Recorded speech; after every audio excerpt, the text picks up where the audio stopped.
Ayun, mapagpalang araw o hapon or gabi na, malapit ng gabi. Mag-alas 6 na, so nandito pa rin tayo sa bayan ng Santa Maria, Pangasinan.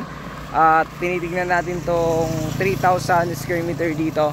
May along provincial road na frontage pero medyo mataas, pero meron din siyang barangay road doon. So unahin ko lang tong along provincial road niya para makita po ninyo. So may bakod na tong kuha natin na concrete post tapos barbed wire, nakabako na tong area, nakalipat na rin sa pangalan niya, so wala nang magiging problema.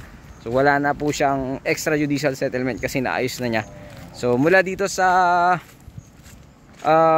harapan, ito yung kanyang frontage. Ulitin ko, bayan ito ng Santa Maria, Pangasinan. So please like and share and subscribe sa aking munting channel para maging updated kayo sa susunod na mga video. So ito po yung kanyang concrete post. Sa dulo pala ay malaki. Parang malaki yung poste niya. So sa dulo. Tapos ganun din siguro doon. Sa ganun din. So ito yung property. May milina. So napakahaba sana ng frontage dito sa harap. Kung ito ay magagamit. Kaso napakalalim. Or malaki yung kung baga gagastusin. Pero dito flat free area yan. Huwag po kayong mag-alala. Maraming kabahayan po dyan sa part na yan. So dito sa part na ito may mga nakuhang kuryente pero ewan ko kung saan sila nakakuha. So dito sa part na ito kasi internet yan internet line po yan. So dito sa part na ito ay hindi ko alam kung baka dyan sa baba kasi barangay kung na yan, maraming kabahayan. So doon tayo mag-focus sa barangay road frontage nya kasi mas mababa po yun. Pwede kang pumasok doon sa part na yun. So ayun, ulitin ko, bayan ito ng Santa Maria, Pangasinan, at may sukat na 3,000 square meter more or less. So may mga tanim siyang buko. Ayan, nagtanim siya ng buko, nakikita ko. Pero kunti lang naman. So maganda ito, residential area or residential farmland ito sa bayan ng Santa Maria, Pangasinan. So mula po din po yan, pero malalim pa rin po. Frontage niya na yan. So nakaabang naman yung kanyang so ito hindi kasali sa property pero binili rin niya ito para dumikit yung property niya na 3,000 dito sa part na ito. So dito sa kabila yan. Pero ito hindi naman kasali doon sa property niya pero binili niya rin ito para yung frontage sa kanya na. So ito yung frontage niya. Makikita niyo may mga tanim talaga siyang milina.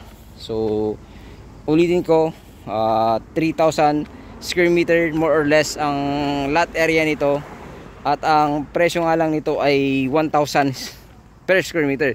So negotiable naman ayon sa ating seller, sagot niya capital gain tax. At kung mas mababa pa doon ay doon po ay siguro pag-usapan na lang daw po yung capital gain tax. So hanggang doon yung property. Mayroon na pala siyang deep well. Ayan, may deep well na pala siya. Mayroon siyang poso, mayroon siyang maliit na kubo-kubo doon sa side na yun. So ayan, nakabakod, naka-fence. So tama siguro to, nasa 3,000 naman siguro ito mga sir, mga madam. So hanggang po dyan yung fence nya. Hindi ko alam kung hanggang dito pa sa dulo kasi may fence ako nakita rito Ayan, tingnan ko lang po, may gate yata siya doon. May gate nga siya doon. So dito yata siya nag-gate. Dito siguro, baka may right. Baka nakikidaan siya rito. So ayan, makikita nyo, ayan, may gate siya dyan. So tao lang yung pumapasok.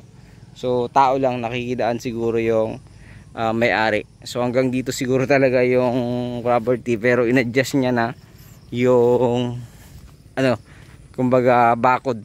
So hanggang dun yung property mga sir, mga dam. Pero nakikidaan po siya yata doon. Pero yung gate niya doon po sa part na yun. Pero sabi naman ng ating kausap, ito ay pag-aari na din niya itong part na ito, kaya pwede kang gumawa dito kumbaga ng daan mo papasok sa area. So ayun, ulitin ko, bayan ito ng Santa Maria, Pangasinan, 3,000 square meter more or less. So ang per square meter niya 1,000 square meter if sagot nga yung capital gain tax. Pero kung hindi, bababa naman daw po yung presyo. Ayun, muli maraming salamat. At ito po ang inyong lingkod, Agent Joel, and don't forget to like and share muli sa aking munting channel. So pakitawagin nyo lang po ako sa aking numero na nakagalagay po sa aking screen at sa aking Facebook account nakalagay din po sa aking screen. Ayun, muli maraming salamat. Ito po ang inyong lingkod. God bless you all.